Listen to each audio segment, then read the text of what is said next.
আসসালামু আলাইকুম। আশা করি সকলে ভালো আছেন। আজকে যে বিষয়টি বলবো সেটি হলো রুহানি শক্তির আমল বা রুহানি শক্তি আমল, রুহানি শক্তি বৃদ্ধি করার আমল। আপনারা জানেন অনেকের কবিরাজি কাজগুলো বা আধ্যাত্মিক কাজগুলো সহজে হয় না। কেন হয় না? আপনাদের রুহানি শক্তি কম। এই রুহানি শক্তিকে আপনাদেরকে বাড়াইতে হবে।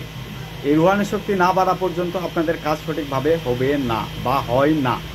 তো রুহানি শক্তির একটি ছোট্ট আমল দিব। এই আমলটি যদি আপনারা করতে পারেন, ইনশা আল্লাহুল আজিজ, আমার আল্লাহ দয়া হবে, রহম হবে, করম হবে, আপনাদের রুহানি শক্তি অনেক গুণে বেড়ে যাবে।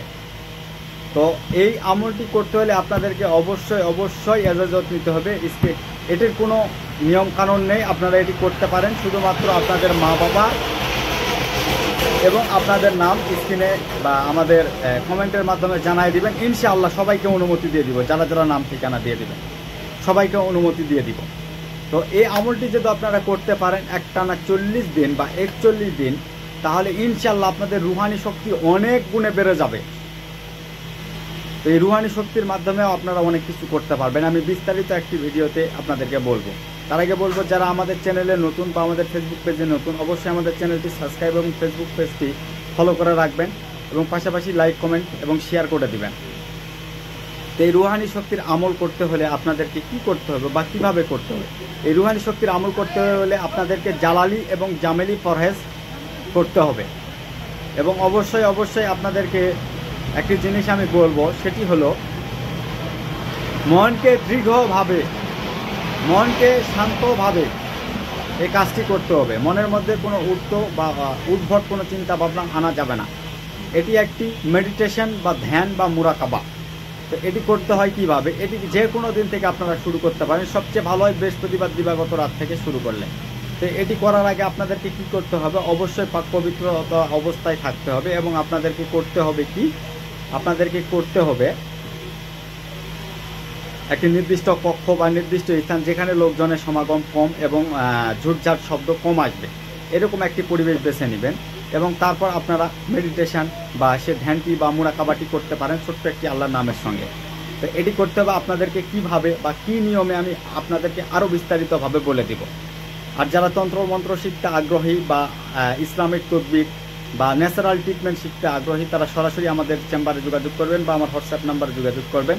আমার সহকারীর সঙ্গে ইনশাআল্লাহ আপনাদেরকে সাহায্য করার চেষ্টা করব বা আপনাদেরকে শেখানোর চেষ্টা করব।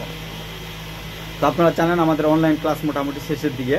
তো এখন আপনাদেরকে যেটি বলবো, এই নির্জন পক্ষে আপনাদেরকে আল্লাহর একটি নাম জপ করতে হবে। কিভাবে জপ করতে হবে তাও আমি বলে দিব।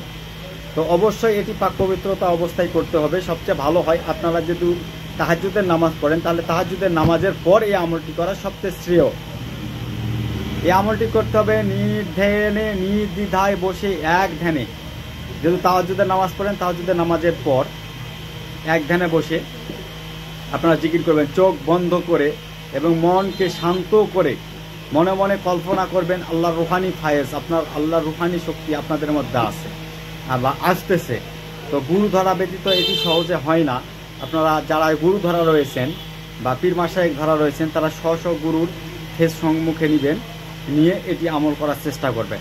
চোখ বন্ধ করে এক ধ্যানে বলবেন ইয়া নূরু, ইয়া নূরু, ইয়া নূরু, ইয়া নূরু। এভাবে আপনারা জপ করবেন আর মনে মনে ধারণা করবেন, ধ্যান ধারণা করবেন যে আপনাদের রুহানি শক্তি আল্লাহ প্রদত্তভাবে আপনাদের মধ্যে প্রবেশ করতেছে। এরকমভাবে মেডিটেশন করতে থাকুন। ইনশাআল্লাহ কয়েকদিনের মধ্যে আপনারা আপনাদেরকে পার্থক্য বুঝতে পারবেন। আর যাদের গুরু নাই, পিতামাতা ফেস নিয়ে করবেন, পিতামাতাকে গুরু মনে করে করবেন। এটি হলো আমার পরামর্শ। তো সবাই ভালো থাকুন, সুস্থ থাকুন। পরবর্তী ভিডিওতে ইনশাআল্লাহ আবার দেখা হবে। আল্লাহ হাফেজ।